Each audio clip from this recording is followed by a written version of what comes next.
مرحبا بكم مشاهدي قناة.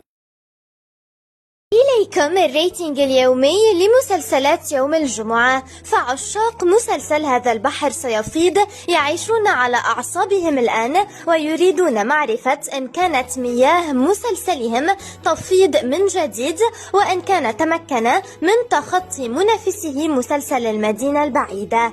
ولحسن حظهم المسلسل لا يتعب أبدا من تسجيل أرقام قياسية كل أسبوع، فقد حصلت الحلقة الجديدة 9 على ريتنج 15.89، وقد ارتفع بشكل مبهر في الفئة الأساسية. وأخيرا استطاع ولأول مرة منذ أكثر من سنة بأن يسرق الصدارة الأسبوعية من مسلسل المدينة البعيدة في الفئات الثلاثة كلها دون استثناء.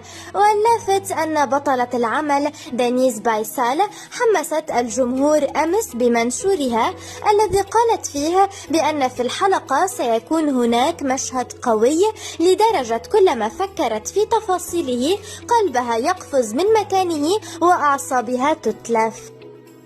والآن حان دور مسلسل شراب التوت البري، وهو صاحب المركز الثاني، حيث سجلت الحلقة الجديدة 116 ريتنج